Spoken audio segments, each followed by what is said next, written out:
Hey, everybody, welcome to another episode of the Immersive Podcast. Very happy today to have our guest, Tim Tactics. He is a governance expert from Europe. Germany is where I believe he's from specifically, right, Tim?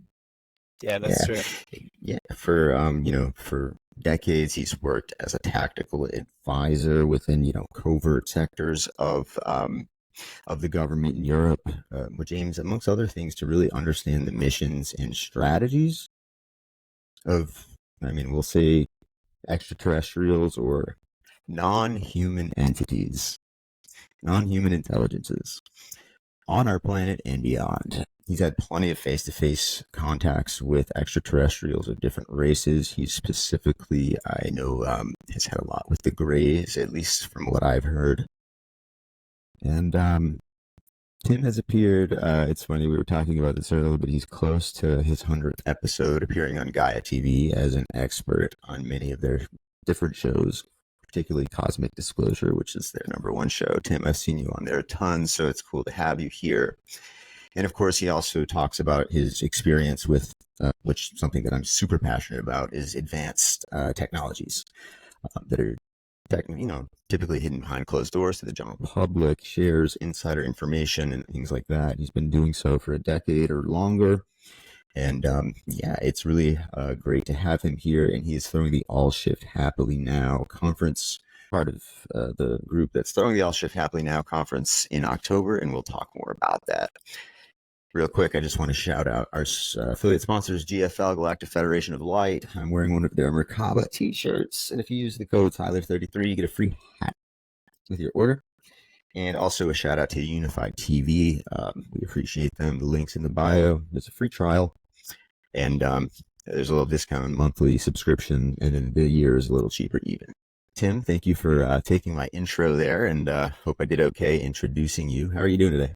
Very fine. Thank you so much for being on this podcast and for having me on this podcast. And yeah, it's true. We are almost getting to 100 shows on Gaia. Not only Cosmic Disclosure, Truth Hunter, I did with Linda Moulton-Howe, which was kind of a funny adventure with her.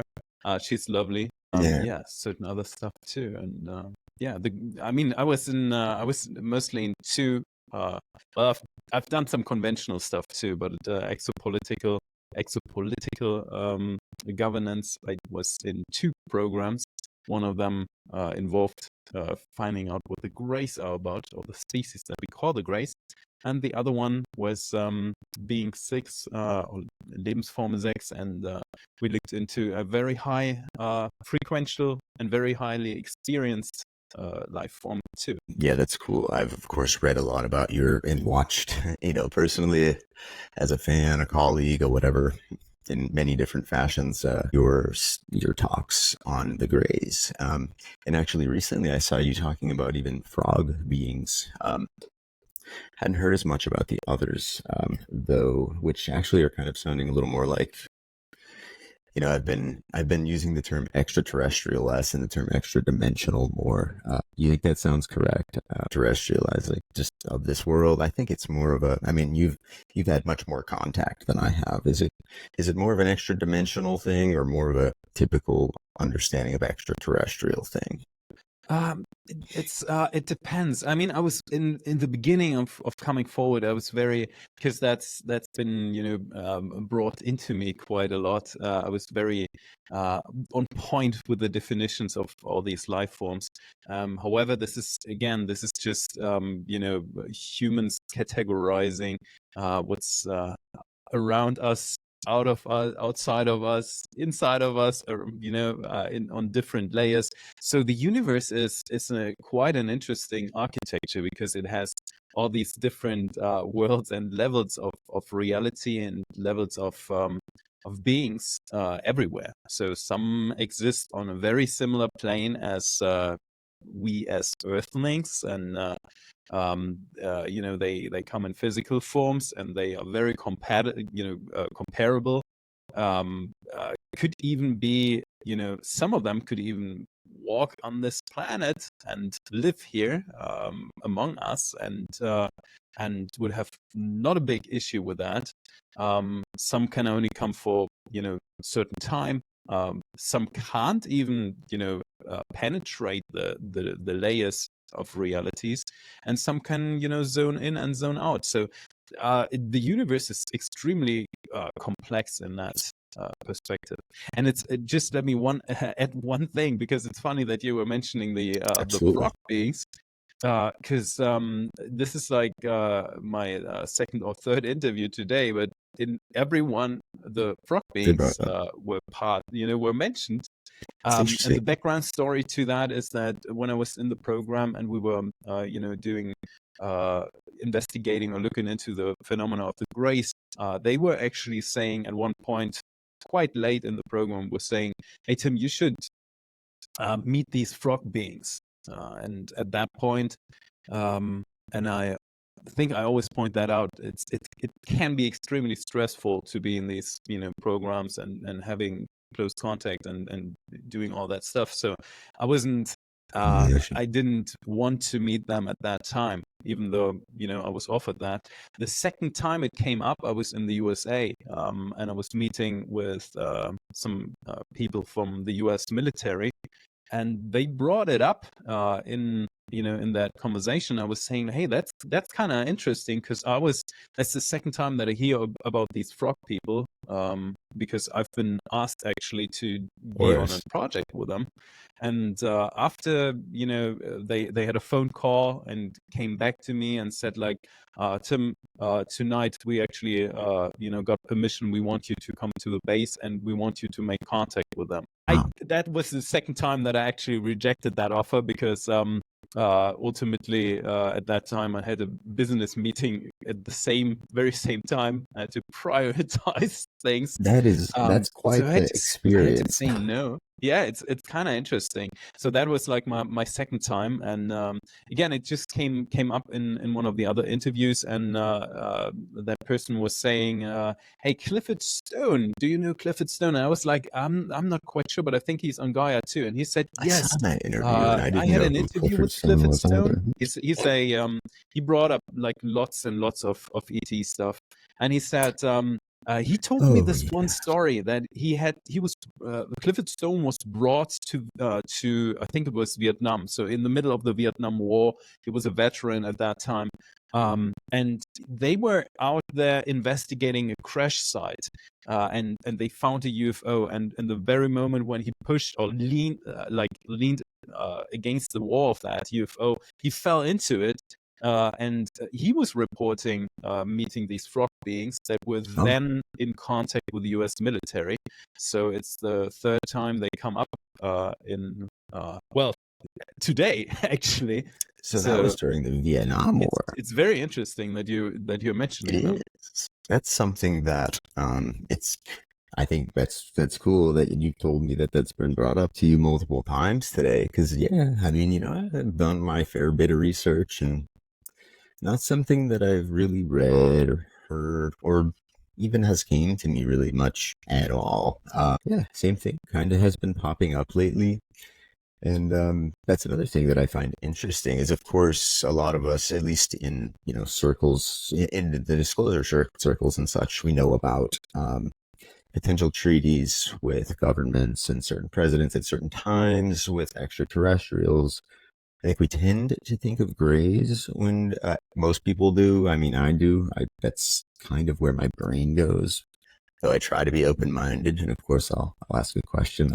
But yeah, my brain goes to treaties with Grays and Eisenhower and Truman, but it certainly doesn't go to the '60s and frog beings. So that yeah, absolutely is certainly very interesting information. Take, because ultimately when I was talking about I didn't even bring them up.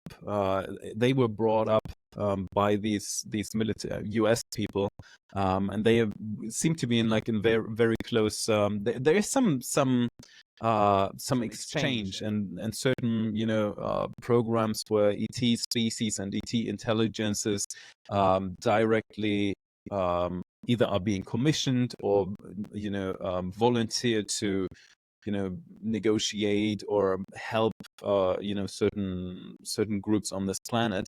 And you mentioned the Greys, that's clearly one of the species that made contact um, very early on,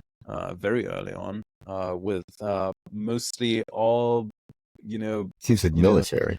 military groups on the planet, not only the US, not only Europe, including certain other countries around the world as well, and also distributing some of the technology that is now kept behind closed doors too.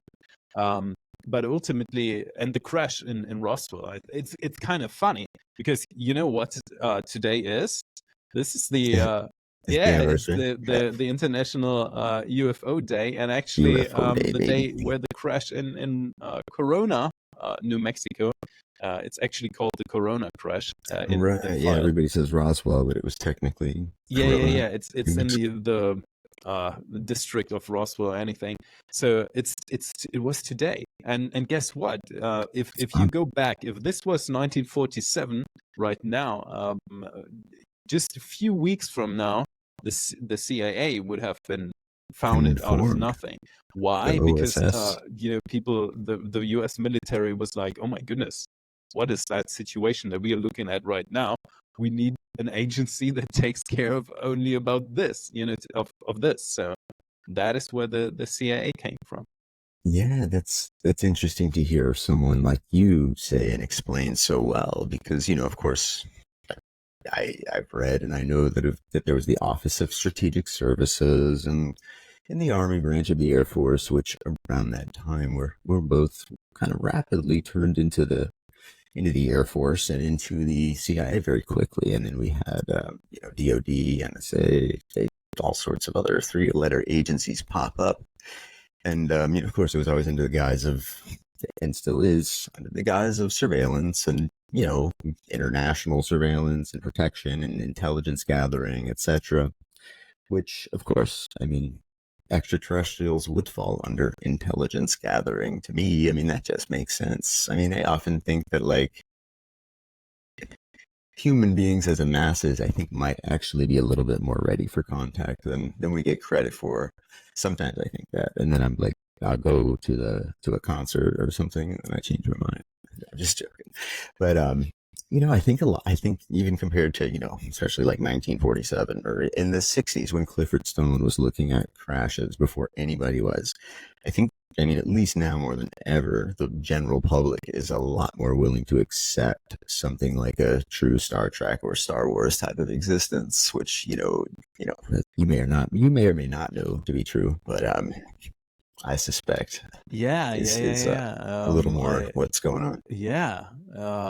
Well, it's a long history if you think about that, because and policies change. That is something that people really need to keep in mind, because some of these groups in the 1940s, 1950s, 1960s, these were people that were deeply deeply influenced by all the chaos that was going on in the world just a few decades before that, and this is far away right now. A lot of trauma, Yeah, collective trauma and it is. damage. Yeah, that it actually is. I was trying to not say they were traumatized, but essentially they were. The whole generation, the whole generations before that were constantly traumatized by these incidents, by these and war and conflict is probably the most traumatizing, one of the most traumatizing events ever. So Absolutely. these are the beings and people that were in charge of certain programs, and nowadays we have a much, and that is why I'm more optimistic about these groups, because I do know that there are very, very smart people in these groups, and they've seen certain stuff and experienced certain stuff, and the more you experience something and the more you open yourself up for other influences, you learn and you evolve in certain ways. They're still included in a kind of a toxic environment, which is probably, at one point they got to evolve and bring that to like a more integrated form. That's for sure. But we're not talking about like the generation back then that was proposing, the fake alien invasion scenario, and Or the Mars testing if attacks they and could stuff like scare that. the world. Yeah. Yeah, I mean, that's a very good summary. And of course, you're somebody who's very uniquely qualified to speak on it, from where you're coming from. But of course, I'm curious. So yeah, you're speaking on, how these things happened. Obviously the Roswell crash. What was it, 1947? Is that correct? And right after World War II, our first use of an atomic weapon. We have that incident in Washington, D.C., over the White House, at 1953, something like that. Forgive me if I'm missing the date by a year or so, but you know what I mean? Just referencing some events. As far as, your experience in German covert operations, German military, and I know you've had contact, of course, and media collaboration happens everywhere. I think most people should know that it's 2024. We're a I was globalized just about to say that, Tyler. we're a It's globalized 2024. society. If you think that the German military and the U.S. military are like separate entities that don't know who each other are, that's just insane. Like, come on. Like, of Yeah. course, there's collaboration. There's always got to be collaboration with anybody in power. It's or in control of influence, whatever. And then that rolls us right into ETs, which most people don't even consider. But what I wanted to ask was, and, of course, you may or may not be able to speak on this, but the theory of, World War II ending with the A bomb, and that being the time of us making true contact with crashed ET vehicles, etc., and Roswell or the city next to it, etc. What's your opinion on, the take that World War II never really ended? That was kind of a propaganda scheme. Of course, that's something that's been said. I'm not saying that. Of course, it's something that's been said. I've read it. There's, documentaries arguing it such that the parties in power at the time had moved to, New Deutschland or New Schwabenland, what it's called, Antarctica, with special tech, etc. That was all part of a plan to, basically the world's a stage kind of thing. Is there anything that you could say on that, in the parties that were in power back then versus, the power? Obviously, you weren't involved with the German military during World War II, but did you ever hear anything about that? The transfer to Antarctica, the transfer of tech, etc. Yeah, it's a thing. I mean, clearly the World War itself came to an end, because there is no weapon, there's no fighting, no conflict in that way Right. anymore. In that However, sense, yes, of course.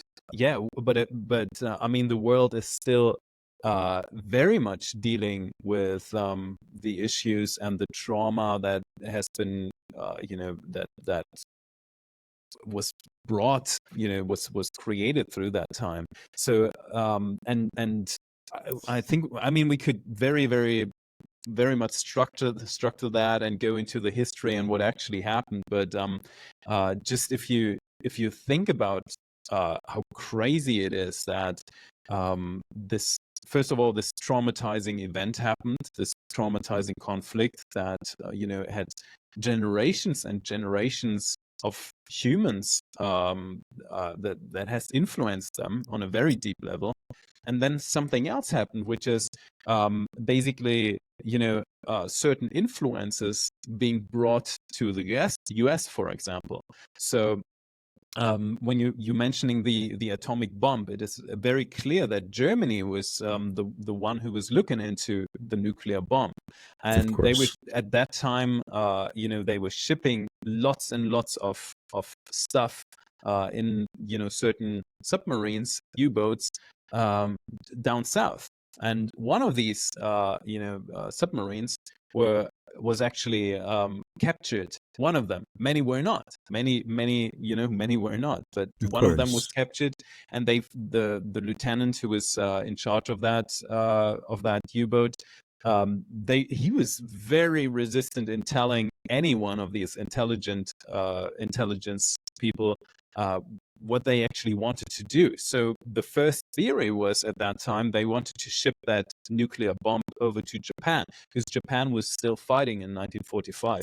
Right. So that was the idea, and that was actually what brought Project Manhattan into play. Okay. People finally had their hands on. The Germans had all these facilities. They just couldn't make them operate because and I spoke to some people who were involved with that time, or at least from the military, the US military, and they were also saying like, hey, that was like running against time. They were bombing all these facilities where there was heavy water plants. There were always certain facilities where they were building all these V2 rockets that were essentially could be carriers of nuclear bomb. So they brought the material into what's that? New Mexico, I think it was. New Right? Mexico. I think it Okay. was New Mexico. European here, so somewhere in that huge area, somewhere That's in the pretty desert. good. Pretty good. Yeah, European starting geography, the whole American Oppenheimer geography. stuff. But it's a crazy thing because when you're saying it has never stopped, there is lots and lots of issues that come from that time, because ultimately lots of these influences from the Third Reich were going into different parts of the world. We do still have very strong communities in South America with thousands of people. But even more dramatically is what happened to the US, because they integrated Operation Paperclip. People know Paperclip. about that. It's open source right now after so many years. But they NASA, Wernher integrated von Braun. Yeah. they integrated lots of these German scientists, but not only the German scientists. I mean, German scientists, that sounds like, okay, that's a good deal. But they also integrated lots of the intelligence members who were highly, military decorated Ideologed. people. They had an Right. ideology. Very, very much so. And third I of heard all, they someone also quote once integrated. that like these people didn't just stop having the well, No. they That didn't just stop being Yeah, like I mean, loyal to the they party. started lots of these German psychologists and governance people too, people that were doing the same stuff that I used to do, but they went into the US, and they brought their ideas of like the German psychology of that time was very Freudian based. So the idea is that you could control the minds of people through that psychology that they were, and this is actually what then led into MK Ultra, which is again something that is also on the record. People know All about that about very mind much. control. Yeah, that's if you look into these things, you will find lots and lots and lots of very German names, all with Mexican passports. Right. But very We're on the German same names. page. We're definitely on the same page Yeah. with that. So the downfall of the U.S. society that is kind of very apparent right now in actually everywhere where you look in the US, it's very apparent. This is something that You said comes it. from a very bad integration of wrong ideas. And I think that started a certain type of sellout to to American people, to their own human resources, if you want to say it that way. Right, their Right? own Yeah, it's internal the own department that population. had its own Yeah, agenda. and that is something that is that needs to be corrected right now. Otherwise, the state the state of the nation is actually threatened very much. Yeah, and I myself, I mean, I was never in the military. I never had anything against it or anything like that. Actually, a lot of my family members were in the military. They served, American military, World War II, Vietnam, Korean War, all the way up through recent times. It was just never something I was personally drawn to. But That's I've a good always thing, Tyler, by the way. I mean, yeah, I guess I'm glad that I never was. I mean, sometimes I think, I wonder what I would have learned, or What's that? not learned, but confirmed.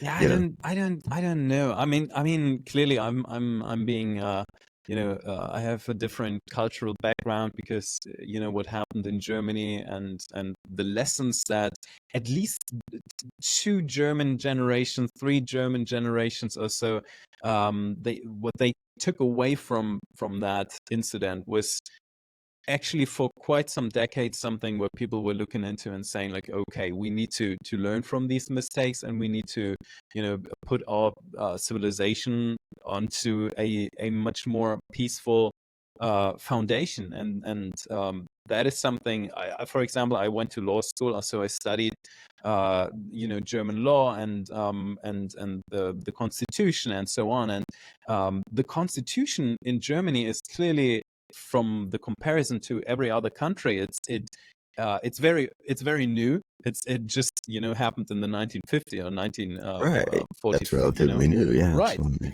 But it's also it's actually quite a good constitution. However, in the last few years now, we're observing that the the generation and what's happening right now is like more yeah, It's I starting to wish they would, resemble what was of yeah, the I past a wish little they bit. would, but I mean, same thing.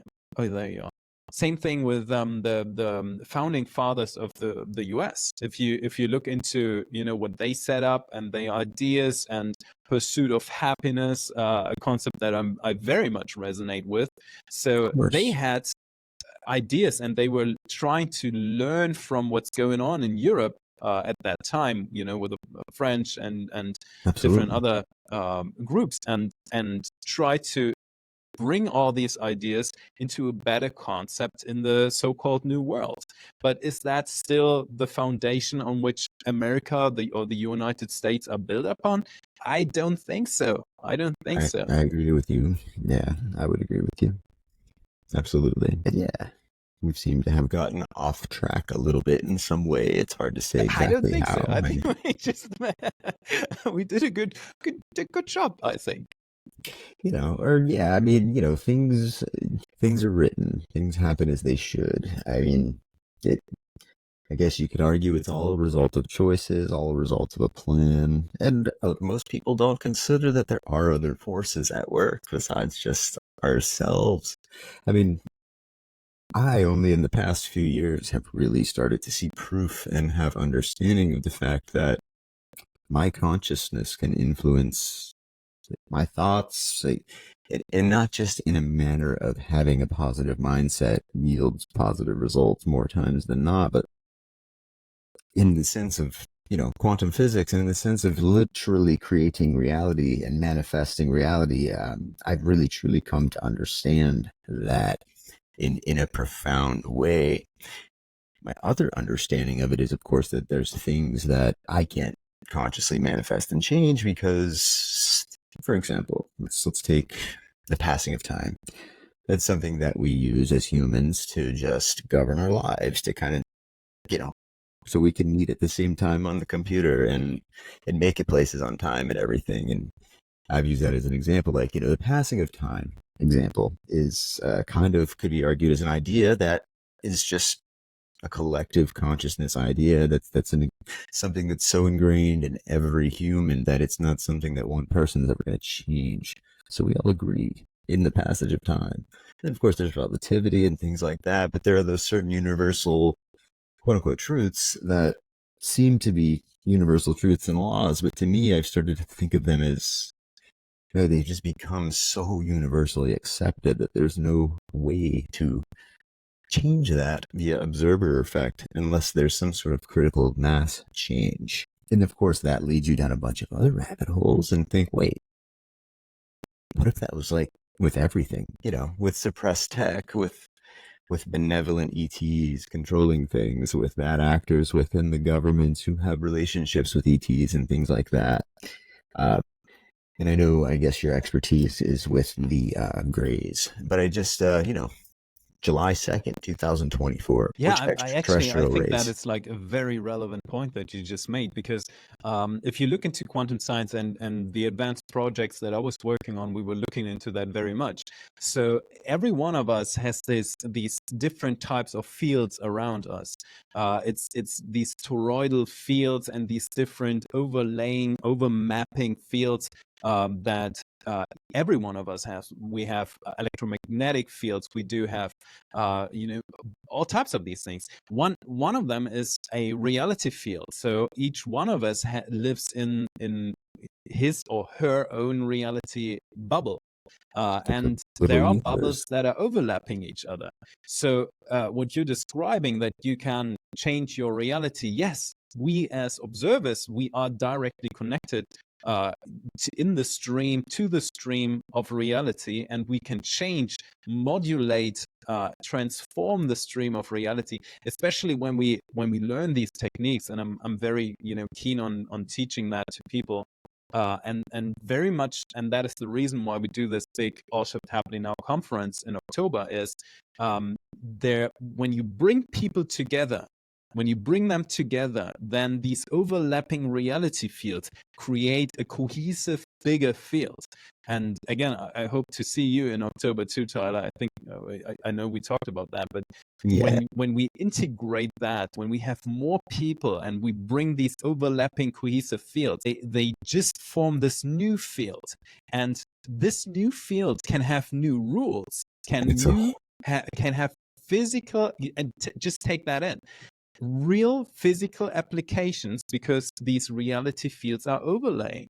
There is something in the universe which is a routing of what we call mental gravitational field. So the mental gravitational field is the architecture that actually creates all the rules and all the things that we all agree upon. So there is actually, it is much more likely that we would actually fall through the floor that we're standing upon, because if you really zoom into that, there's much more space available than there are particles. So of course, yeah, that is that is 99.99% that is just space. the reality. That's the way the universe is structured, in that, It's the facts. this version of the universe. However, no one of we can all rest assured that we are very, very safe, that we can walk upon these, and then we Right. stand We there trust and it. we have the strong stance. So that is mental gravitation. That means that enough of these observers are not questioning, but very firmly believing in the architecture of the reality field that we all collectively perceive. If there's only one of these people, especially if that person is, he or she is not trained enough, and just one person might not be able to detach himself or herself from that collective field. If they would, they would not share the same space. Just take that in. They would not share the same space with every other human. So there are beings that have changed their reality fields, but they do not appear here anymore. And now you You might don't think hear about what about it. happened with all these civilizations 15,000 years ago that built these pyramids, that built 80 million houses. We've excavated 80 million houses, not me, but other people, 80 million Right. in South America. Where are they all gone? We didn't find any traces of like bodies or anything. They just vanished.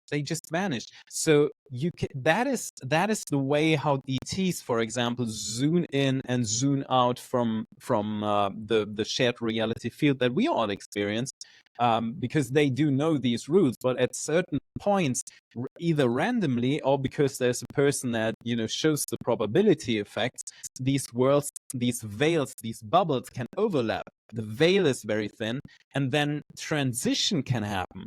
And we've chosen a spot in Germany to make this beautiful conference happen in October, where the veil of reality is naturally extremely thin. It is Thin actually already. the same spot in Germany that in the 1940s was used in order to open these portals. That is how far back, and the realm was chosen for that very reason. So what we are doing is actually, and that is so important, that you guys we all come together And Yeah. then we're not doing a live stream. I can't emphasize how many times I've been asked that question, like, hey, can we do a live stream? Well, we want to emphasize that we all come together because you have your reality bubble. Tyler has Right. his reality bubble, but you are sitting there in Florida. I'm sitting here in the middle of 3,000 miles away. So Yeah, of course. there is no physical overlapping. The only overlapping of reality that we currently have is through the technology or the AI consciousness, or however you want to call that. But when we all come together physically, our physical bubbles, reality bubbles, overlap, and we create new rules for our reality. We detach ourselves and we create a cohesive reality field. And now we can design things. Now we can change some of the paradigms.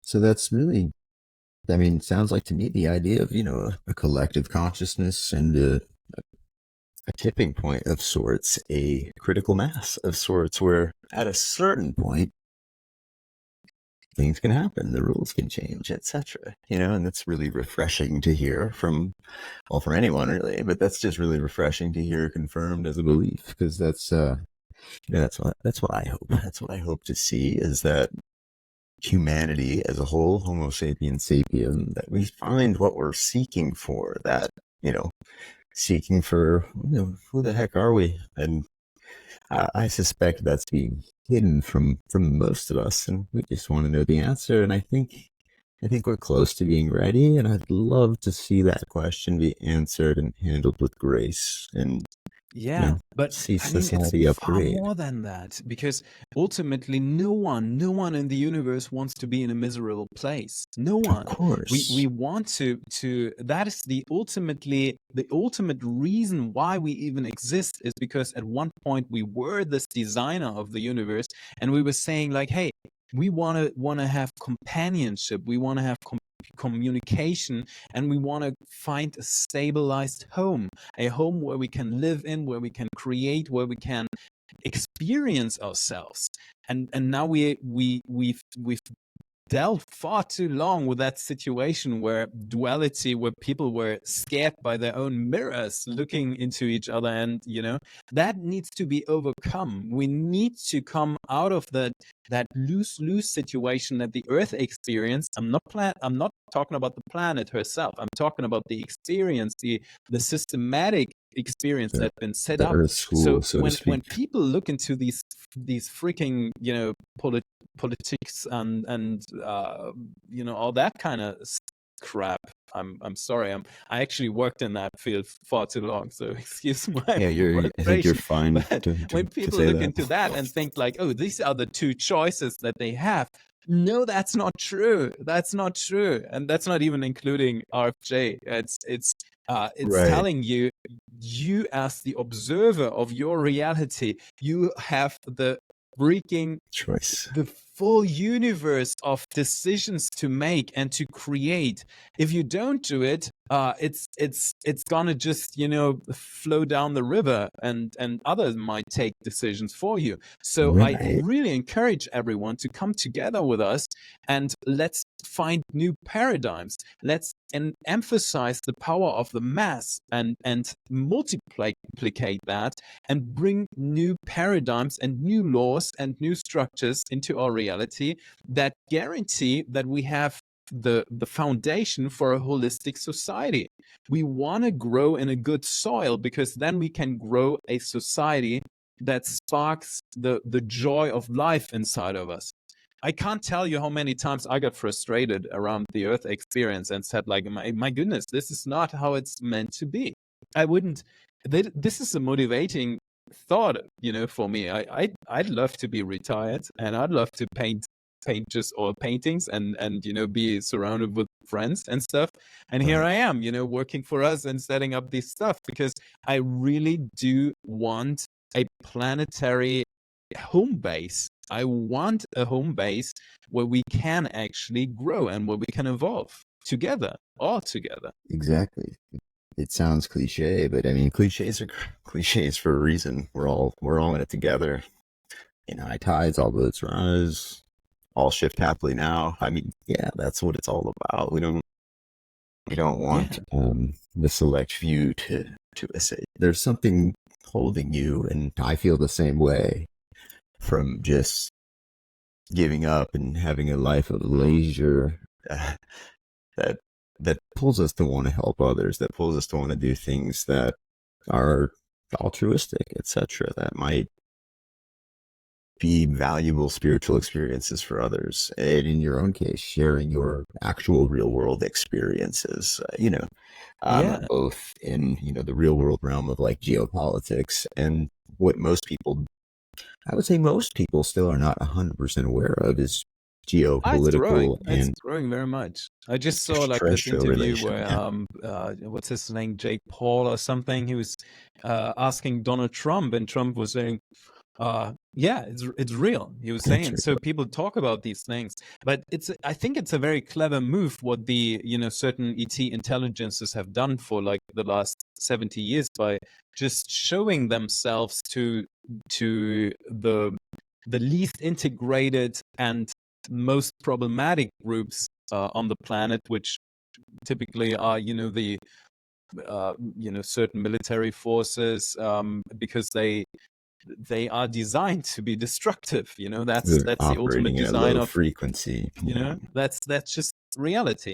So by showing up to them, that means they are being introduced into new realities. And there's one factor that you will see in history that has changed every society, always. And it's very deeply rooted in the genetics of what humans are. It's when a human looks into a different situation of someone else and they see how beautiful they have it, they want that very much, very much. Whenever that happened, look into Cuba, look into the Cold War situation or whatever. Whenever there was like looking across how green the grass might be on the other side. And we're Yeah. not The talking grass is about an greener. illusion, because apparently lots of, we have a globalized situation, a globalized world. Lots of immigrants that go into America, for example, they hope to find like the given land, or like the holy grail of countries, A, which a it's land of not. It's opportunity, definitely but not. And you won't not find that anymore. Yeah. on the planet, because the globalized situation is such. It's the laws and the way it's been set up is just, it doesn't make it possible. However, there are other worlds outside, and let's even focus on other humans. There are other human civilizations outside of planet Earth. I hope I'm not spoiling anything for anyone, but if you look around, humans did not originate on this planet. They That don't might all look the be the same. reason why people need a a coat in wintertime, and your dog might not. So that is the reason why there are other human civilizations, and some of them have evolved, and they still have unresolved issues, but they have set up systems and decided for the right mindset that we need to focus on the specialties and the motivation and what each and every individual being on this planet can contribute to our growth as a collective species, as a collective consciousness. I love Everyone that. has talents. Einstein said, you can't judge a fish by its ability to climb a freaking Everyone's a tree. genius, That but is if you very judge a fish, true. yeah. That is very Mhm. true. But if all the systems that are in place on planet Earth try to narrow it down to like, I don't know, 50 drawers, and then they try to fit 8 billion people into 50 drawers and say like, hey, Right. you got to fit in that somehow.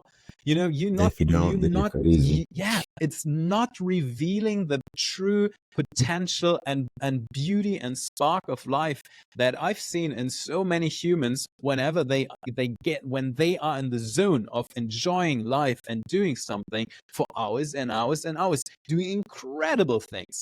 And that needs to be changed. So something that I'm extremely motivated is creating these rooting foundations for people so that they can shift happily, and happiness, again, that can be anything. Happiness is very much, very, very Very much a subjective. personalized thing.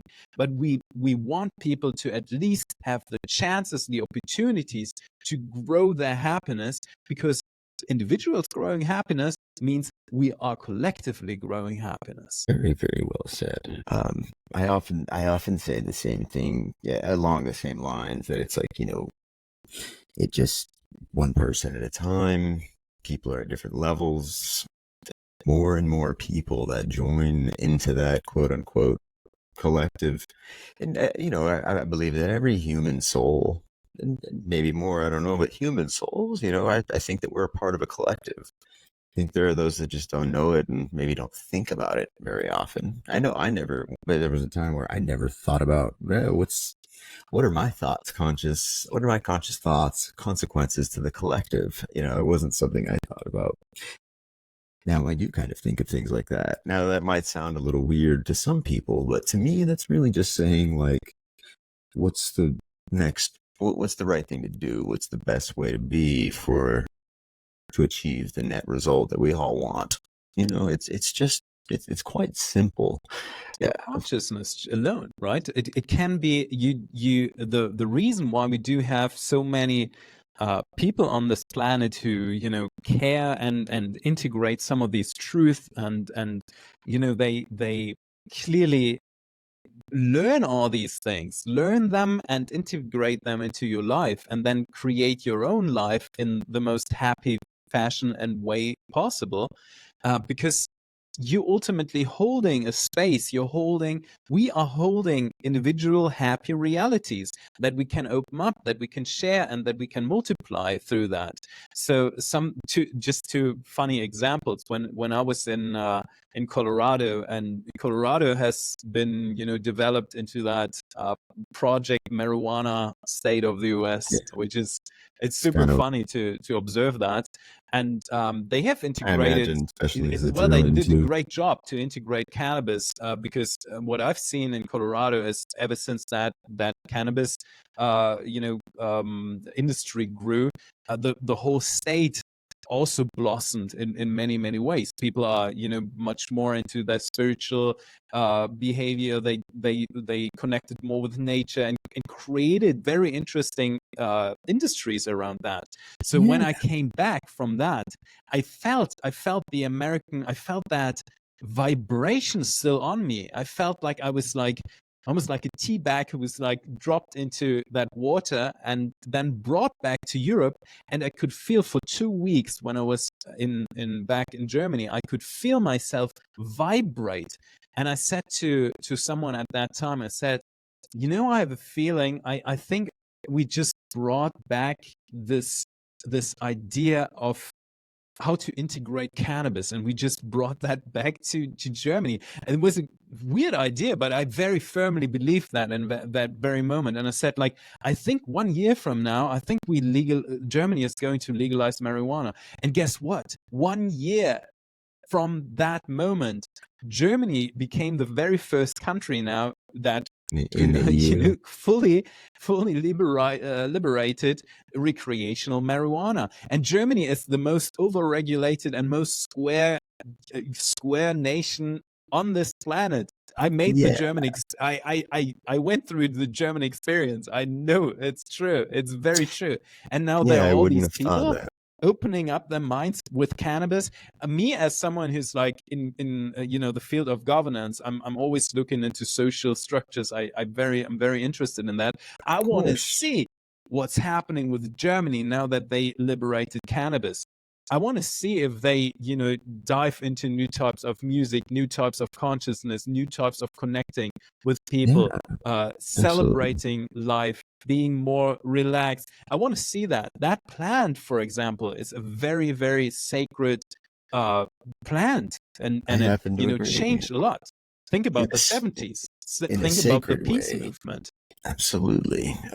Yeah, I've of course had my experiences with it, and I've actually had I had a recent guest he's a cannabis coach. He actually works with a lot of people. I mean, it's not just celebrities and stuff, but he works with a lot of people, basically helping them develop a better relationship with plant medicine, but generally the cannabis plant. I mean, he's really carved out his niche as that. And, it's funny because one of the first things he does is, stop. Like, you stop for a while because it's not, his idea is that you don't want to be dependent on anything. Being dependent on anything like that is not usually ever a good thing. And then, his whole, it's for example of new arts, new ideas coming out of something that never would have been something I ever would have thought of or heard of, but somebody that's providing value by teaching somebody how to, and offering true valuable advice on how to have a better relationship with something that could be used or potentially misused or even abused, but something that we seemingly have had no problem using safely for, like you said, tens of thousands of years. Yeah. And Um, it's very I- likely that this is a plant that comes from outside Earth too, because I've we heard do have serious. we found like lots and lots of evidence that thousands of years ago, when humanity was much more open for contact, that certain species came here on their their in their little ships, and well, they brought their own plants. Why wouldn't they? If they enjoy that, if Yeah, they, that's it. the plant itself is super diverse too, so it can be utilized for robes. It can be utilized as food. It can be. It's a super Bricks plant in such building. an amazing way. So we got all these evidences that someone from outside brought cannabis into the planet. And now, if you think about that, cannabis can very much enhance your relationship with the world, very much make it like a very intimate and beautiful connection. Like Absolutely. lots of the music, lots of the the food, very social plant too. So it's nothing that Absolutely. it sparks like the joy of Conversation, communicating and doing creativity. certain stuff with people in various ways. And we also know from all the deep research that has been conducted over the last few years that cannabis is very much able and capable of bringing you spiritual, you know, entheogenic experiences. So connecting yourself with the reality field in new ways, but also it's capable of all this psychedelic effects in a, if people know how to use it, in just a very low risk, or like Low a very doses. well integrated form. So people do not have to take in LSD, which was like a, a Right. game changer in the 70s for the peace movement and so on. Actually, we also we looked into the LSD situation in the programs, and it's kind of an interesting fact because one of the species that we've contacted or had contact with, we were asking them, hey, was there any very famous incident where where they were like interfering with humanity? And they were saying, yeah, the LSD. We sent you the LSD, literally. And we were actually aiming that towards Germany because we were seeing that there's going to be either a huge blossoming moment in World War II, like Could 1930s. could have Could went have one been way or like the other. the whole time between 1900 to 1930 was a very revolutionary time. So it could have been a Could have been time different. where, if there wasn't like these two dramatic and traumatizing events and all the bitterness and all that kind of stuff, that the karma that was created, but if that would have been transferred or brought into a different direction, that could have been a very transformative time. So what they Yeah. thought was like, hey, if we drop the LSD into Germany at the right time with the right right mindset, then people are gonna delve into this field of awareness, the ocean of consciousness that LSD is actually bringing into people, that is deeply connecting people with the world around them. We do know from nowadays science that people that take LSD very immediately heal from all types of addictions. Why do they do that? Because they ultimately get back their connection with source. They get back their connection with this beautiful ocean of awareness. So Absolutely. they send it into the middle of, Europe, but how random things sometimes happen. So Hofmann, who actually found that LSD at the right time, he just put it away for 20 years or something, and came back to it later. Got busy with the war, I guess, and then Yeah, came back and to it. that was already, and it was Switzerland, so it was not completely in Germany. But if that plan, and then it's kind of funny how things go, right? The LSD found a place where it's deeply needed, so it basically swapped over to the US. So in the US, it Yeah. was huge in the 70s, but it was 30 years too late, and it was the wrong continent. However, in my opinion, as someone who looks into governance and social structures and systems and all of that, it is the only revolution, the love revolution, the peace revolution, the green revolution. This is the only revolution that has ever been successful on this planet, because it's still ongoing. Yeah, it's never stopped. Just It's I've met growing. people Yeah, of very I've met much. the people from that generation who are now they're older, but they very much still embody the lifestyle, and the ideas are the same, and their children, their grandchildren, their just the communities in general. I mean, those things have lived on. I always try to remember myself, to use discernment and to try to remind others as well that, I mean, history and the things that you're reading and the way things are labeled, they're manufactured. And, we hear about the hippie movement and the free love movement of the 60s, but that kind of implies that it ended in the 60s. And no, that's not necessarily true. It's just maybe, yeah, that's not what they're calling it anymore, whoever Yeah. they are. Yeah, it did not. I know that, people at that time were saying, flower power is dead. That was like some of the disappointments that they felt. Why? Because they, the way it was very radical in the way that it's been set up. And of course, we had like the strong counter movement, Nixon at that time and so on, who were War, looking into that and drugs. trying to, everyone who's taken a big, that's not true, because at that time, what also happened, just because of that generation, you guys wouldn't have yoga. We as people, we wouldn't not have yoga, meditation, or anything like that, if not at that time the whole movement opened up for something. They opened up and brought these meditative techniques and everything like that, looking into consciousness, talking about consciousness, talking about the universe, and all of that stuff that happened in that revolution, that revolution of consciousness. And very much, I again, I could debate that all day long. I could, Yeah, but for I'm sure. very much convinced that this is the only incident, the only revolution ever on this planet that was successful and will grow being successful, because there's so much involved with that. Includes meditation, which nowadays everyone has heard about meditation. Right. So many millions and millions and millions of people around the globe are doing meditation, with or without other plants and theogens or anything like that. But Right. humanity at that time really delved into exploring consciousness, and this is something that is ongoing, and this is something that will ultimately lead us back to a path of stabilization, and then And holistic societies. And that is it's something that we currently are emphasizing and promoting yeah, here too. it's the path we're on now. It's that's what you're doing with All Shift Happily Now. Wow, of course, since we rolled into that and you talked a little bit about the uh,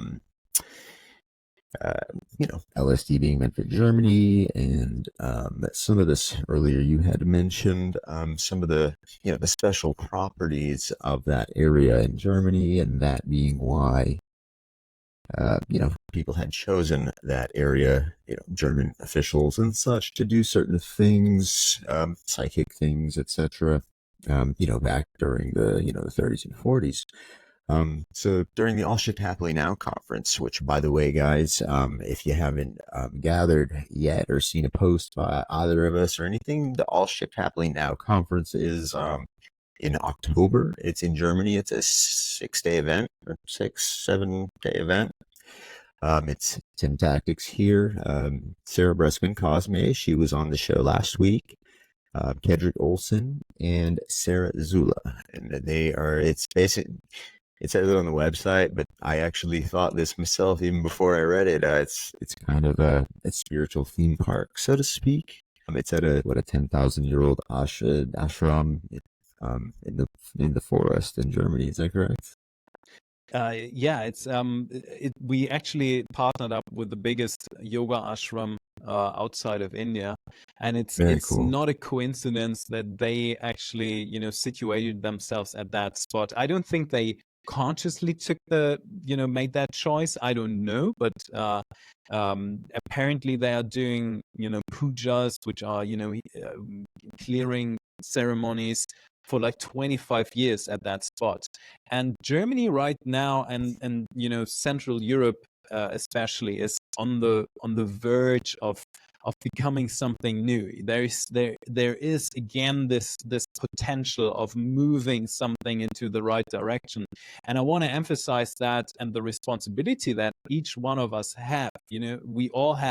We all have this responsibility, but also this honor that when we come together, that we can influence the potential of what happens. So just think about that, and it might sound a little over dramatized, but just think about what could have happened if people in the 1900s were as aware as we are currently, and could have influenced certain outcomes in world history that would have charged and brought in a completely new situation in the world, not only for you but also for your children, for your friends, for your family, your mom, your dad, everyone, and for your ongoing life on this planet in this experience too. So Timeline that that kind is of goes something like that this. we really need to emphasize.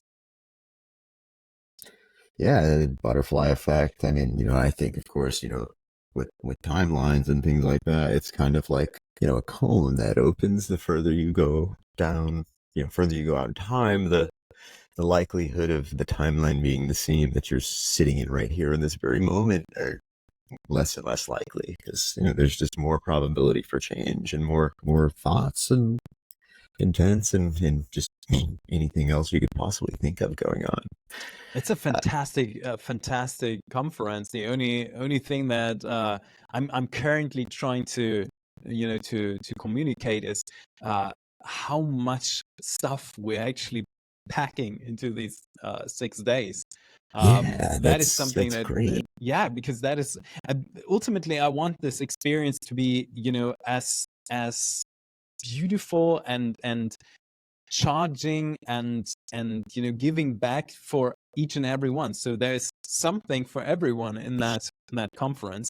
And we started this community action where I asked people, hey, what does you get excited about what is it that gets you excited about the conference? And we figured that there are so many different interests, and I think that is very, very special. It's also about the coming together, the community effect, because ultimately, and that has always been my plan from the very moment when I suggested all shift happily now, which is the least effort that people can do, and the least responsibility is at least sit on your bed at before bedtime, take freaking 2 minutes. That's all it takes. You don't have to create a new You don't have party or to move anything. mountains. Just focus your awareness, all shift happily now, and focus on this cohesive field and create that with millions of people in different worlds everywhere, and we all do that together and shift the planet. But now we take it to the next level. Now we all come together, but I want this to be fun. I want this to be pleasurable. I want this to be inspiring. I want to bring knowledge to And it people, but I seems also want to bring real events. So the whole thing, and I think that is the best description of it, it is a spiritual theme park, but it's even more. It's also a responsibility and an honor for all of us to structure the outcome of what is happening on this planet that you are actually living in currently. It's not that you can detach yourself from it. There are some billionaires who can afford, a rocket outside of the Right. planet, but ultimately we're all in here. We're all in this Most together. of us are No in this pun together. intended, Jane. Yeah. So, yeah, and I guess that is true, Tim, you mentioned earlier. And just, to remind everybody, what we're talking about at the moment is the All Shift Happily Now conference, which, began a couple of years ago as a mass meditation movement. I know you guys do some other things and, internet events and things like that, but I think it was generally a mass meditation movement at the beginning. And I mean, you guys had 20,000 people on there at once when that stuff first started, and people came and went. I think I remember that was kind of right around the time I had met my producer, Gene, and she told me about it and everything then.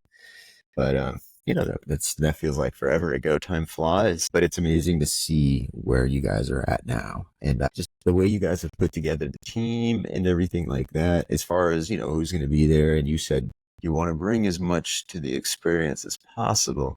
You guys have kind of assembled a little all-star team for that. I mean, yourself, I mean, just a great host. It's your home country, so of course, there's a connection there. You've got some history and some guidance and some insight to offer that others may not. Sarah's going to be doing some like live hypnosis type stuff. Is that correct?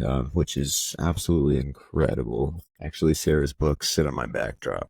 I I've admire actually her. never She's met her in absolutely person. There's a person in our group, and I think we have a fantastic team together.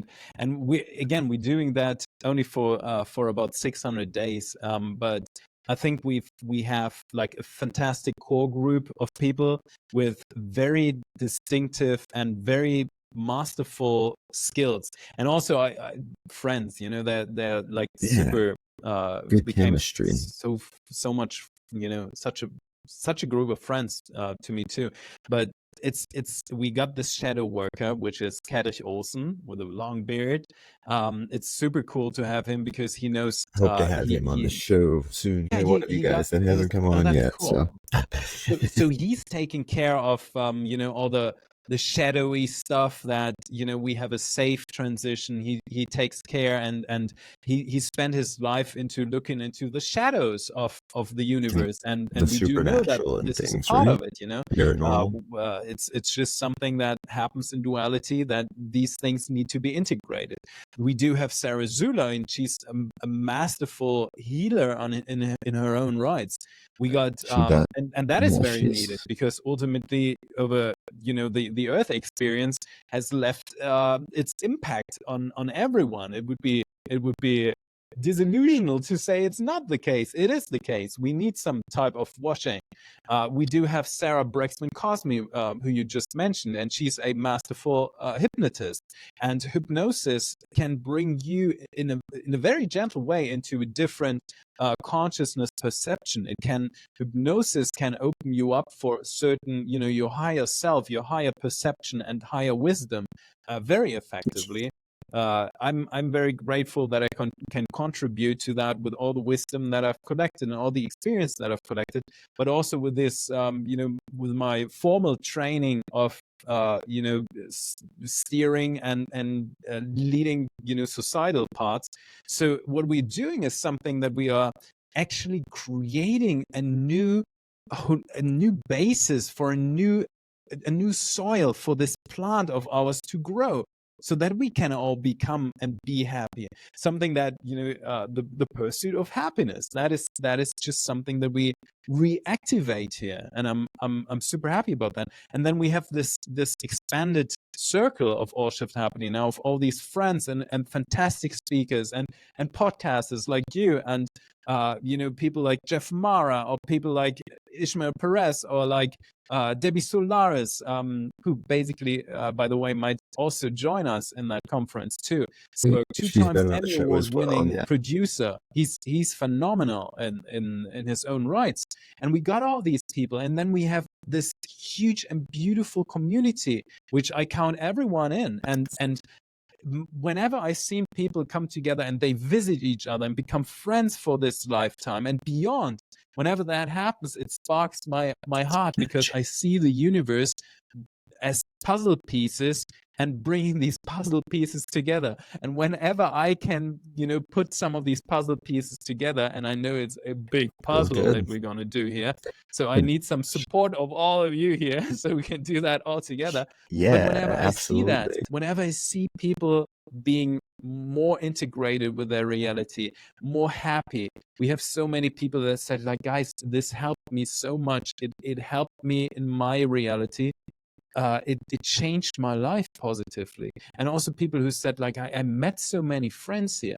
Whenever that happens, I feel a moment of deep rewarding too. That's awesome. And I just want to say, for anybody who's watching this, and this will be up and we'll have clips, the links to this event, anything you want to see about it, everybody involved in it. And I'll also go ahead and throw, like I said, 3 out of the 4 presenters there have been on this show very recently. So I'll link those bios, I'll link those episodes to the description of this video.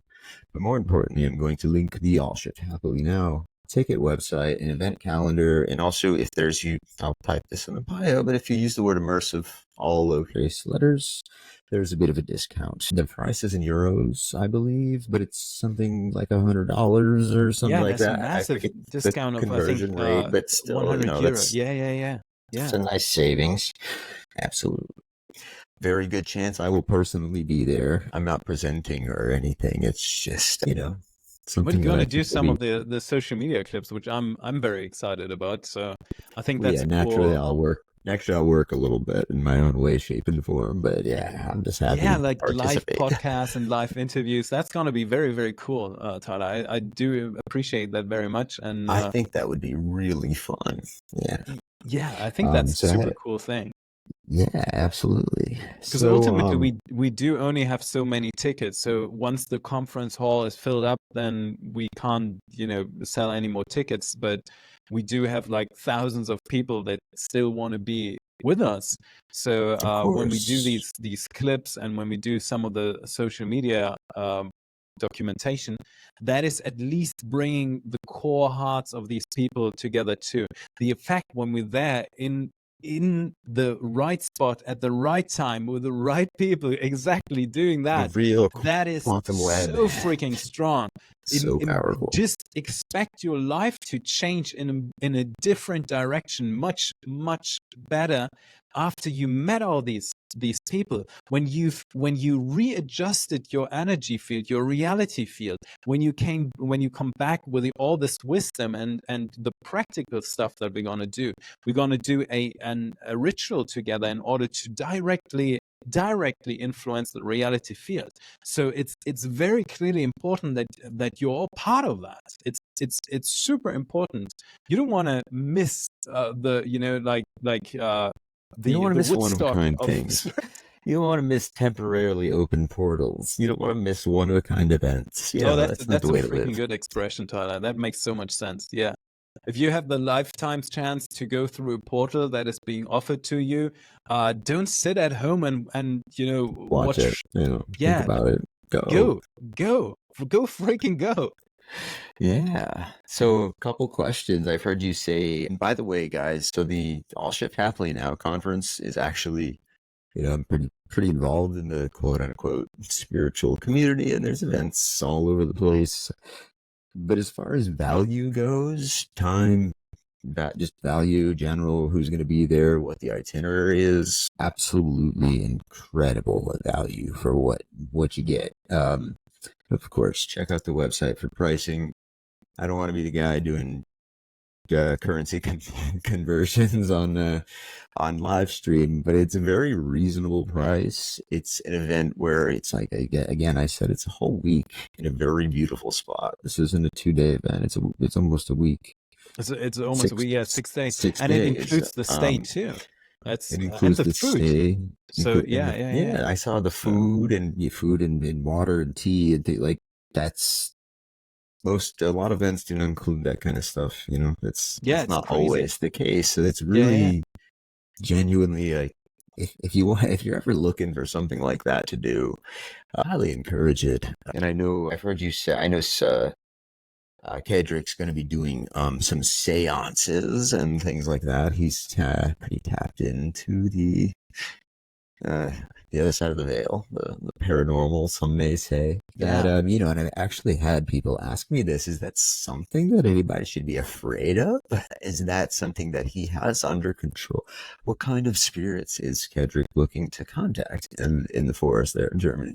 That's a good question. We do get these questions, and I want to be very, very responsible in my answer here, because we take care that we offer a container for everyone where uh, the integration is made as easy and possible and comfortable for everyone as possible. Because ultimately, the effect that you are going to merge with other dimensions, other realities, other spirits, that is inevitable. It is going to happen. So now you have a choice to make. You either let it happen and let cultural indoctrination and randomness take place, and you might end up with a good experience. You might also end up with an experience that is shaped by the collective, which unfortunately has done a terrible job in order Yeah, to open up an individual worlds. experience, an Yeah, it open just is. You individual know how many experience. horror movies there are outside, and you can see people would not ask the question like, "Oh my goodness, what is going to happen?" if they were not subliminally Programmed by influenced that. by, yeah, primed by what is going to Movies, happen. By I mean poltergeists by and the stuff. social indoctrination.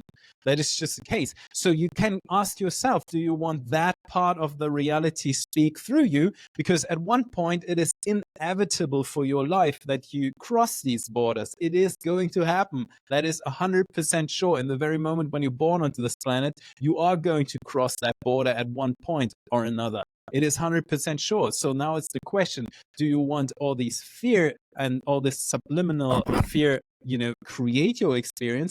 Or do you want these experts that have done that many, many times, or spent their whole life in doing these things, and Right. create a container for you? And so you can go into these experiences and have them as holistic, as wholesome, and beautiful as possible, because that is the true reality. And So when we're hold talking your about the hand and seance and guide you contacting, along. Yeah. yeah, when we're contacting other beings, and people ask me like, "Hey, isn't that dangerous or anything?"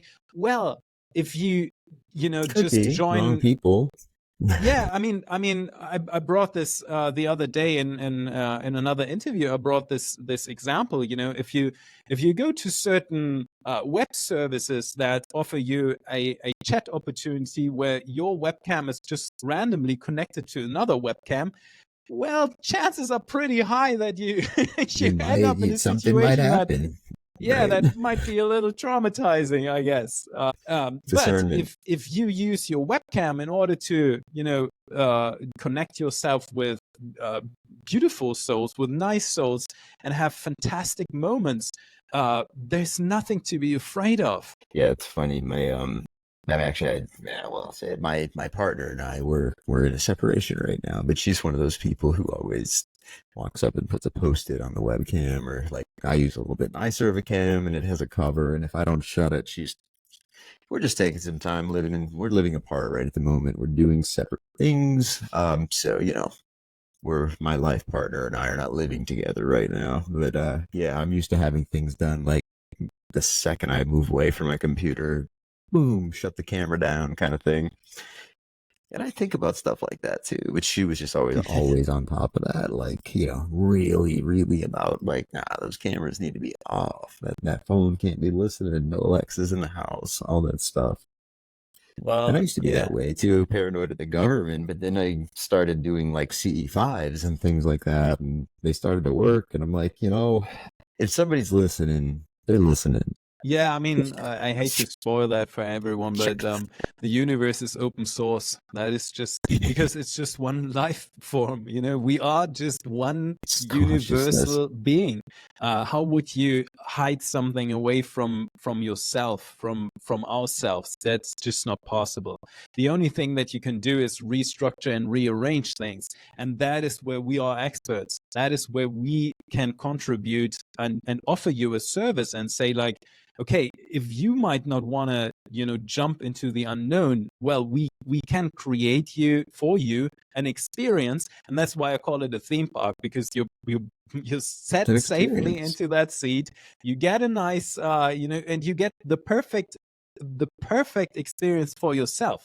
So if you like, I'm when I go to theme parks, I do I'm very like much super enjoy looking forward to it. the rides. I do like the nice design. I like when there's good music. I like when these types of adventures. I very Yeah, much like that. I'm leaning not into not the a person who. experience. Yeah, I mean, but there are some people out there who also likes the crazy stuff. That is okay too. However, you might not want to I don't know, you don't want to jump from a bridge without a bungee Without a jumping bungee. rope. You know, Yeah, you want to at least have some professionals take care that it's all good. you want a good. Even Yeah, that, you don't jump absolutely. from a bridge and have no parachute or anything like that. So that is something that we want to contribute and give to the world too, and by creating that, by giving, it is a very safe environment. Again, we're doing that in a yoga ashram. You can imagine what happens with your home if you clean your home once a week. You're gonna have a much cleaner home. That's kind of nice. Yeah, Um, that's one obvious thing. Yeah, it's an of obvious course. thing, right? And these people do cleaning pujas multiple times a day for the last 25 years. So imagine what an incredible energetic spot that is. It is also in the middle of that Teutoburg forest, in the middle of Germanic forest, which is a crazily fantastic, magical experience too.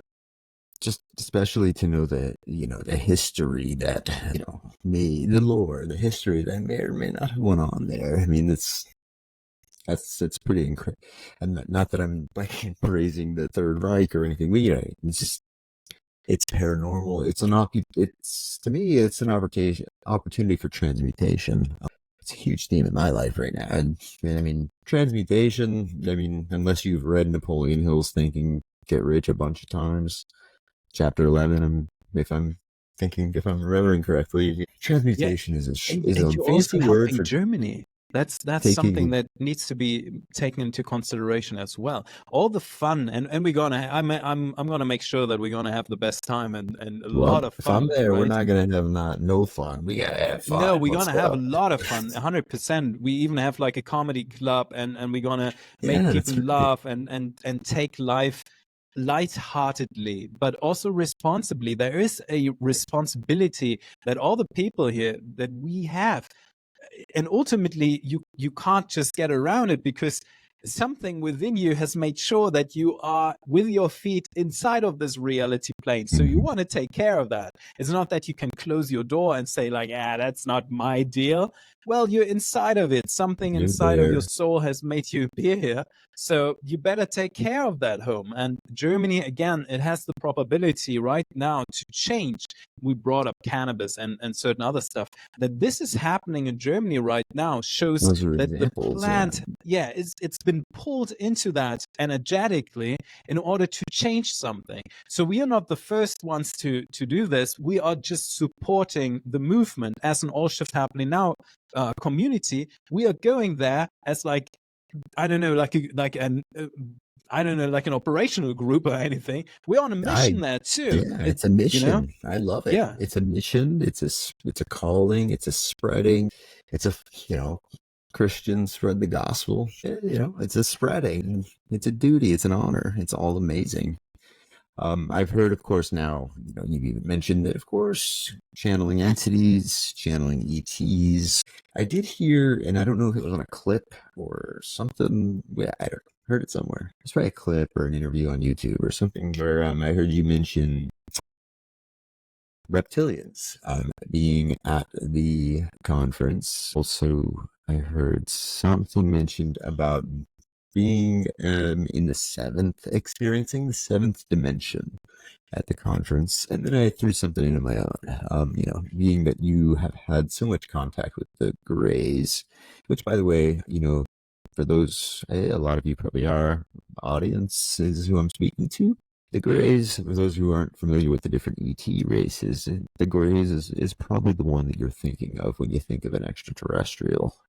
The typical big-eyed, gray, The pale emoji. skin. Yeah, It's the the alien emoji when you emoji. type the word alien, that one. So yeah, three things there. Can you clarify Yeah. the reptilian presence and the seventh dimension, and then what do you know about the gray potential presence there? Yeah, I mean, that is just one of the many premises that we have for the conference, and one of them is just to, to initiate contact. I know these CE5 things are very much on vogue right now, and it's a good thing that people do that. I'm very grateful for Dr. Stephen Greer to bring that forward. It's not the Of course. only way you can make contact, but it's clearly just it is one way to do it, and it's a human initiated way. So Yeah, it gives people, especially when you're like in a very uh, tragically set up reality environment like the Earth experience, yeah, sadly is. It gives you back a certain notion of liberation, of power, of keeping the narrative close to you, which gives you a better feeling when you're the one who can actually initiate initiate. contact and have like a space. There is outside, which people might or might not know, but there are instances in places, locations in the universe where species have just done the same thing. They just brought other species together and said like, hey, here you have a safe spot in order to communicate.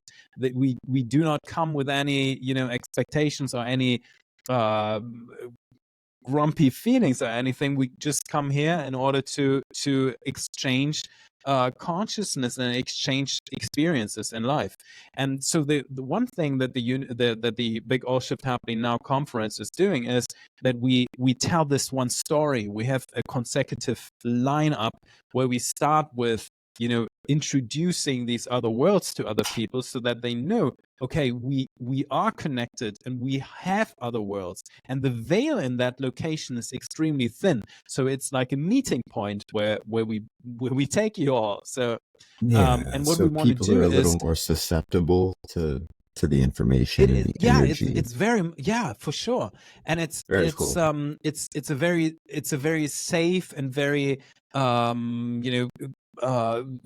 yeah, it's a safe haven, it's a safe spot, a safe location for that communication. So we have ever more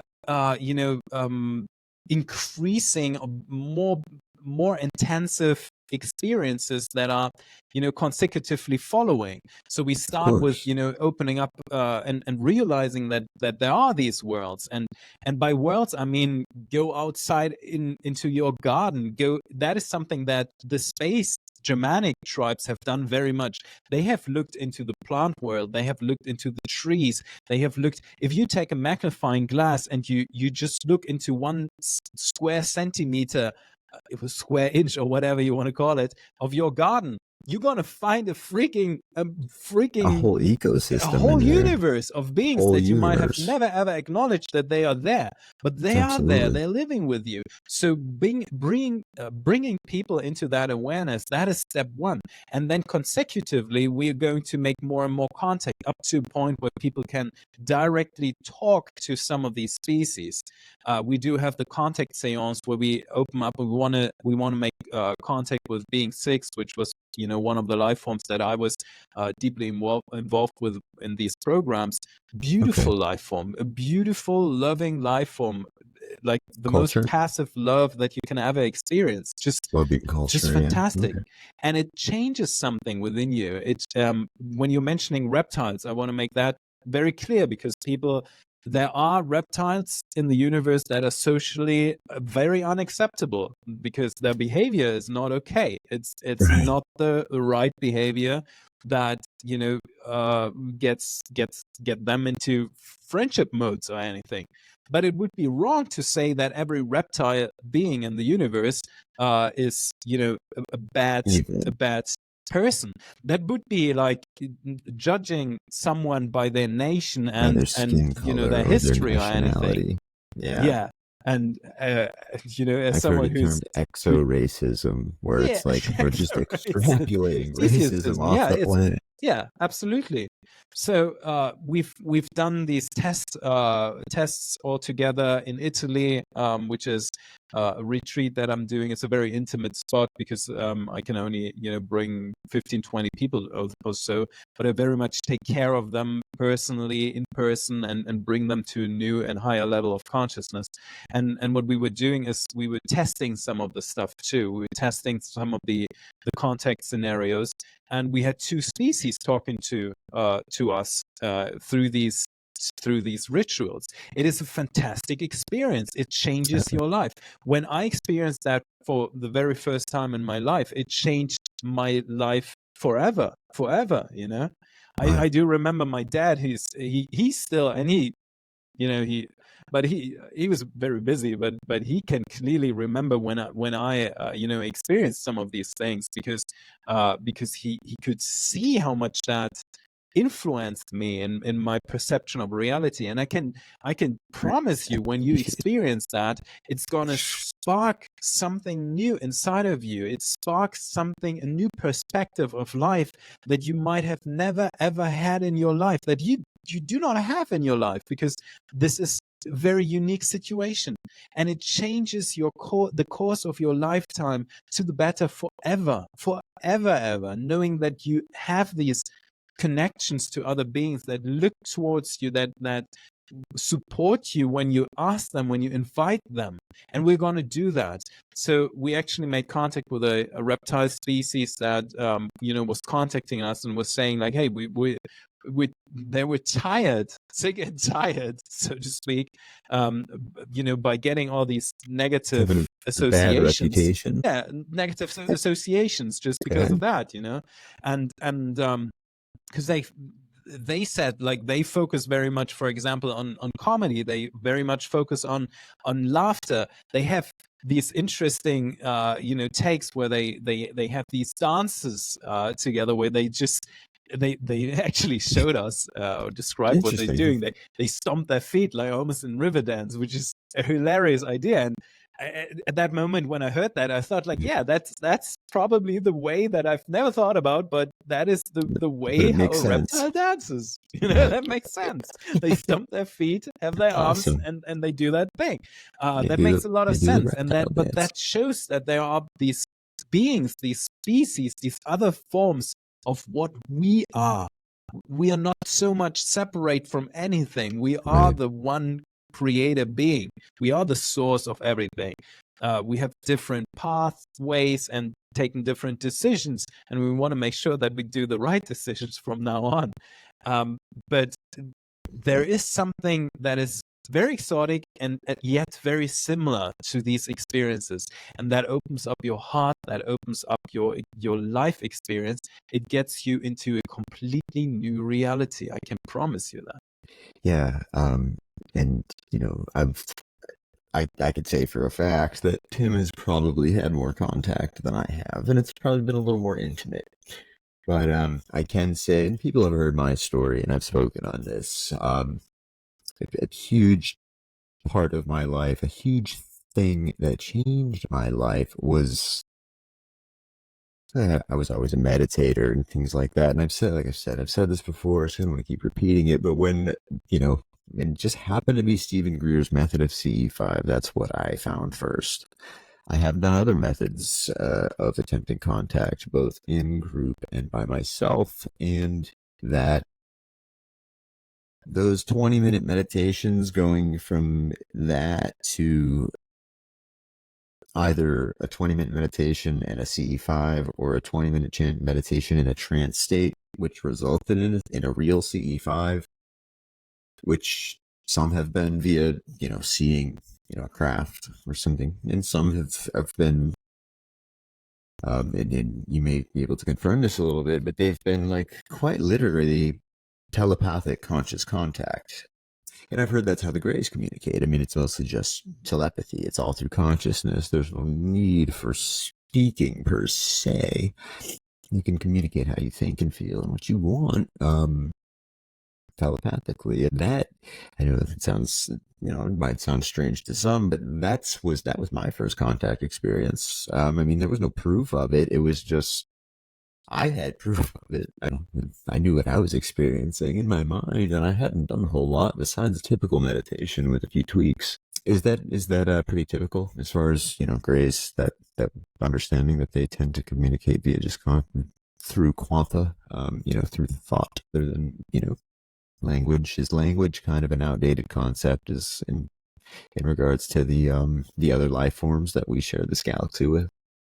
Oh, that's an interesting question.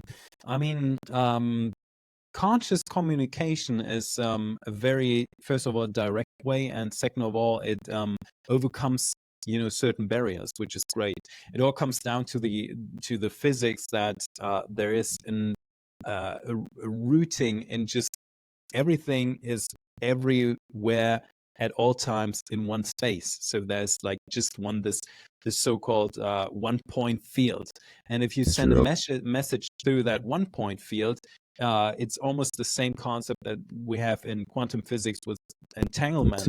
It can travel much faster than the speed of light. Yeah, very much so. So that is something, and it's also a kind of a safe routine as well, because and Tyler, I get that question all the time, like, hey Tim, can you show me like a real ET?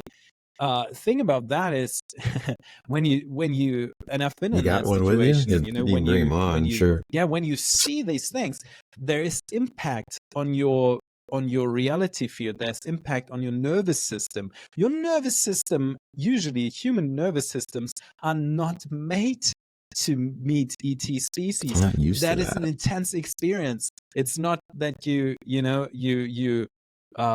it's not the same thing as meeting someone, at a bar. Strange. It's not Or the from same another thing. country. Yeah, or from a different country or It's somewhere. truly it's Your truly a nervous paradigm system is, shift.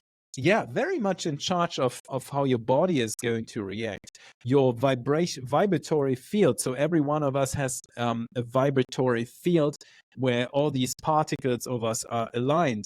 And as you know from fields, they can react with each other. So if you meet an ET being, yeah, if you see them on the theater screen, in the cinema, in the movies or something, for sure you think you can definitely sit that out, or have that experience. But the reality is much different. You can Yeah, watch a with screen the and watch energy. a someone ride a roller coaster.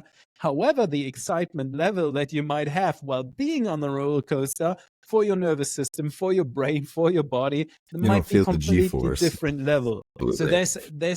there's this, and again, this is something that we want to make sure that it's in a very controlled setting. It's a very loving setting. It's a very protected setting, and with very much expertise. We designed the conference in October so that you can have whatever your soul needs in order to have the next step of your reality, because otherwise you're going to be stuck probably in your reality, or have to wait for other instances to take the first Right. step. So maybe it's better for you to do that.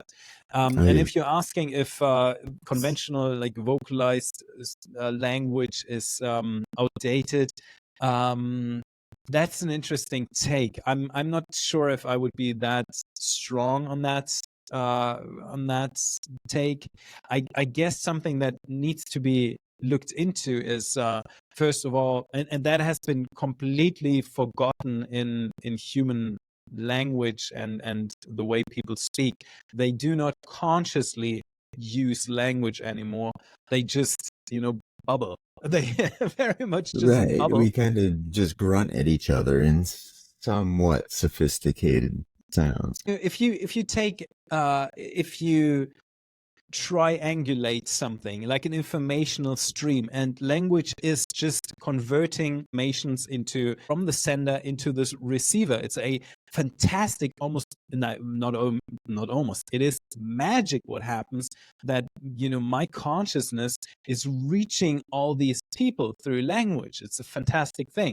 So the Yeah. more Okay. you So I see bring your answer there. information, That makes sense. structured information into your language, the more precise you can be. And that means that you got to be aware of the vocal sounds you are making. People do not think about what sounds they're making. They just, repeat what they've learned.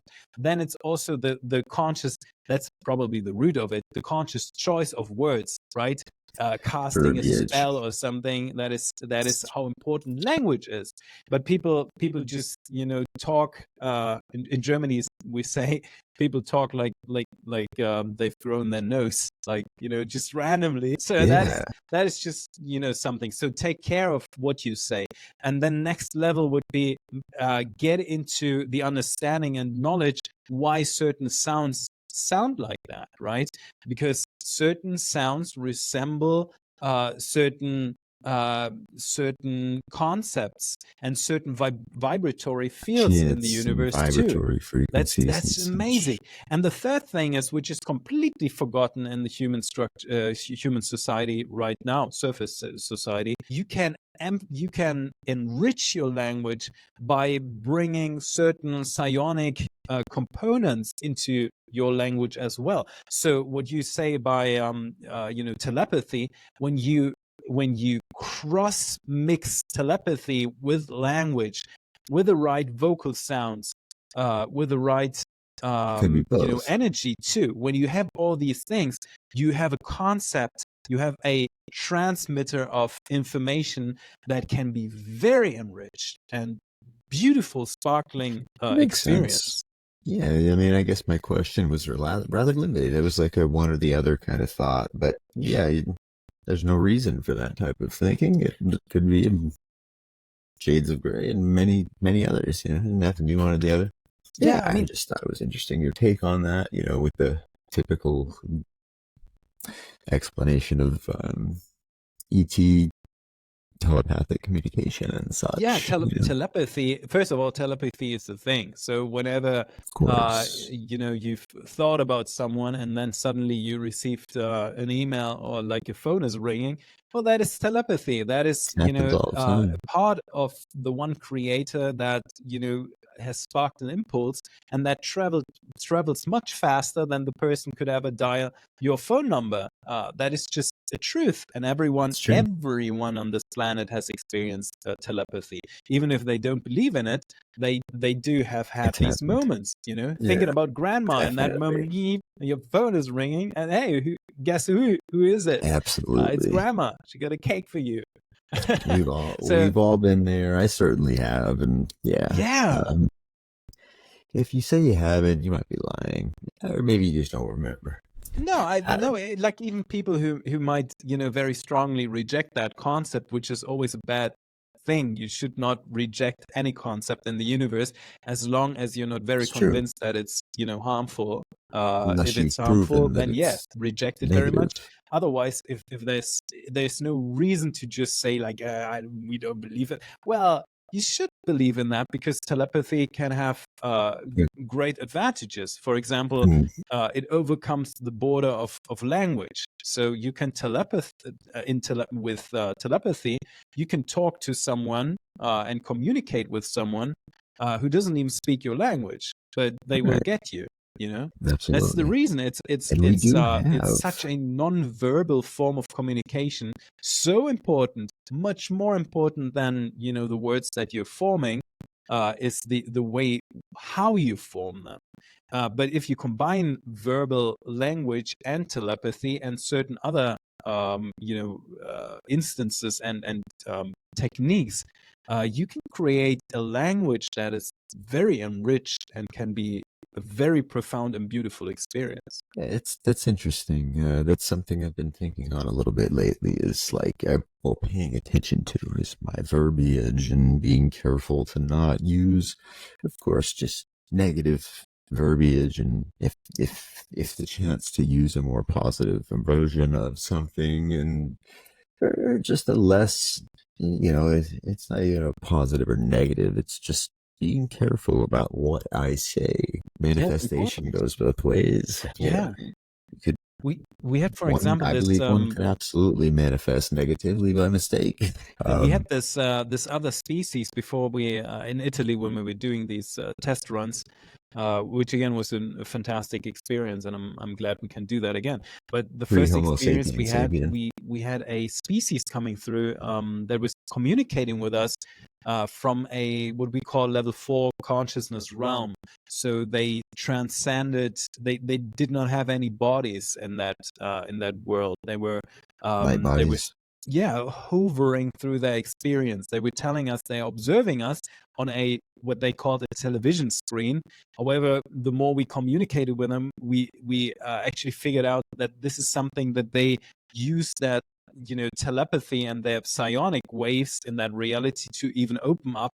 It's not a technology that they were using; it's more a consciousness assisted technique that they're using in order to observe us, which is something that you can do. It's very much related to the phenomenon of telepathy. But the one thing that we found very much interesting is that they were never using the word no. It doesn't matter what question we asked them; they were only answering in on a scale of yes, from no yes or zero yes to You're right. 100% yes. And the reason for that is, and it took me again. This is how intense these things can change your perspective on life and enrich your experience on Earth, and are so exciting and beautiful. It took me 2 weeks to actually figure out why. Because the reason for that, I assume at least, is the universe is a very affirmative space. You can't have an experience that is no, because nothing that does not Can't exist manifest is not happening. is existing. Right. It's just not possible. So what Of they were course. doing is like either saying there's zero yes to it or 100% yes. I kind of like that. Too It's took not me quite terrible. I some. kind of like it. I might try it out for a week or two and see how it works. Well, wow. So that is cool. Couple of quick little fun, just random personal questions I had from you. You, of course, are free to answer or not. But what's the most interesting? What's the most sophisticated piece of technology that you've seen or experienced that maybe isn't available to the general public that you could speak on? That's an interesting question. It's the most sophisticated technology. Well, something that people should be aware of is that AI systems, which is very on vogue right now, is nothing that just has been invented or discovered in the last year. Like Right. 10, 15 years ago, these programs were using extreme versions of AI too. So that is definitely something that is very, very interesting, especially if you take it one step further, which I was friends with the head of the European covert AI program. He was so much convinced that everything we perceive here is just like a video game. The holographic I'm not. universe. I do see that there are components of AI within the universe, and especially within humans as well, which is kind of funny. Whenever I say that, humans have like one of these fear moments where they just like reject that very much. But if you think about that, The DNA strand that's closely, AI if or you something. think about, first of all, we do find in the way that reality is being set up, we do find lots and lots of things that only exist in technology. For example, we Computer code. find bits We of find code binary and code in the certain DNA. Yeah. behaviors too in the reality stream, in the way that details are structured, in the way that time is cached over some time, and so on.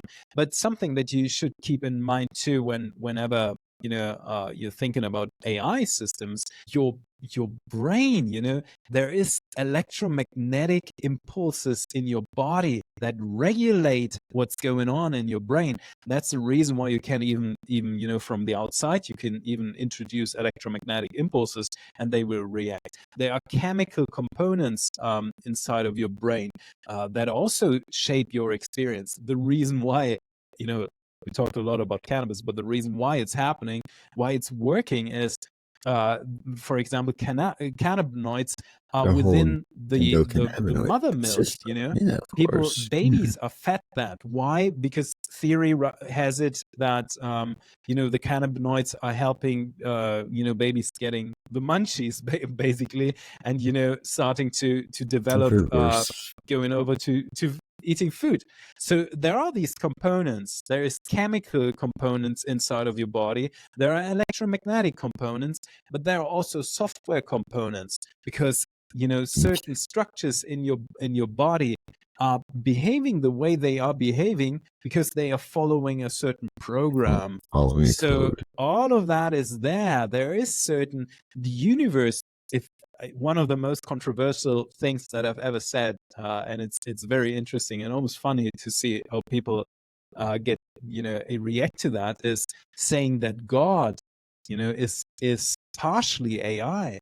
And you can't deny that, because if God, which is That's everything, it. would not God is be everything. AI partially, then we would not have AI. So Right. it AI must wouldn't be a come thing. from, but it shocks people, they're like, my goodness, no, that's not, everything can be AI, but not God, that's outside. No, there is a Yeah. component in consciousness that is AI. There's also an organic. I very much reject the idea of the scientists that say that everything is just AI and everything is just a video game simulation. No, it's also a Yeah. simulation, but it's also a very organic and also a conscious play as well. These things overlay and blend in very much.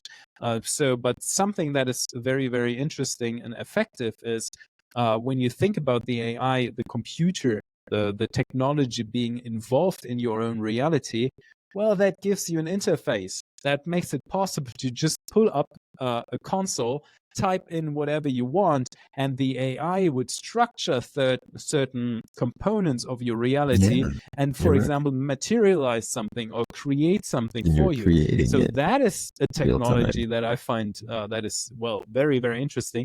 However, it's the same thing that you can already do with your consciousness. It just takes a little bit more training. A little more training, but yeah, once it's there, well, you've taught a man to fish. I mean, it's there. Well, Tim Tactics, it's been lovely to chat with you. It's been a pleasure. We touched on a lot of things. Was there anything else that we missed, that we maybe touched on before talking, that we just skipped Um, over? Any upcoming events that you have? Anything you want to mention? Of course, everything that you have going on upcoming will be in the link to this video, and any promotional clips involving it. But I just want you to have the chance to, you know, let I people love know that. what you have going on. First of all, it was a pleasure talking to you, Tyler. I'm super happy to see you in October. I'm super happy to see every one of you in October, because again, responsibility and using and creating our own path. It's very important that we get to this moment of liberation and taking things into our own hands and creating what sparks the joy inside of us. That is the happy side of All Shift Happy now. I very much enjoyed that we went a little bit into the politic and political and social component of life. That is something that I'm always very, very much interested in. I assume that most of the people already, that connect with your podcast and the Immersive podcast, already, also connect with All Shift Happening Now and connect with me and the others too. But I would very much recommend and suggest that people, connect with our worlds. Follow us on Instagram. It's tim.tactics. See what's happening on YouTube. Tim Tactical. I'm very much committed to bring more information on that channel and building that over time more and more.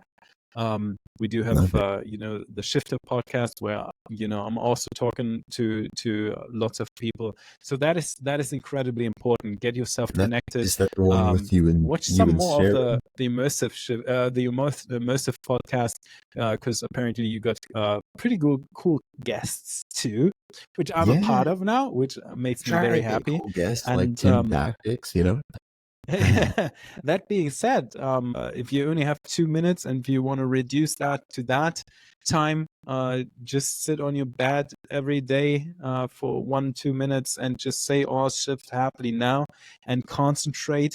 Don't make it, make it profound, make it meaningful. Sit there and connect yourself with the routing of the reality field, and then say it like you mean it, because you mean it. Say it as so that it connects with your reality field. Say all shift happily now, and then integrate that into your reality field. It only takes 1 minute, but it opens you up very, very much to a happy environment, because ultimately that is what the universe is designed to be. All the chaos that people are experiencing on Earth and in the Earth experience is very tragical, but we can make that better, and we can go to a moment of a happy shift altogether. Absolutely, I would agree. Very well said, Tim. Earth can be a tragic place. I'm sure everybody watching this just thought of something tragic that's happened to them, but I urge you to think of something good that came from it, a lesson you learned from it, anything you gained from it at all. That's transmutation, and it's possible with every event in your life, no matter how good or bad or how unbelievably bad it could possibly be. Transmutation. There's always another side to the coin. We're all in this together. All shift happily now. All shift happening now. Thank you so much, Tyler, for having me on that podcast. Thank you, Tim, for making the time to come. I really appreciate you. Anybody has any questions, of course, feel free to message myself or Tim on Instagram. Anything you heard about will be in the bio. That's wrapping it up for another episode of the Immersive Podcast. Tim Tactics. You will see him on Gaia. Check out his Instagram profile. We're trying to grow that a little bit. I think everybody is these days. And of course, he puts his, his schedules and his links and everything on there. So if you heard anything specific you're curious about that Tim's into, check him out. He's got plenty of stuff on the internet. Till next time, guys, this is Tyler, your host, and I will see you soon. Tip out.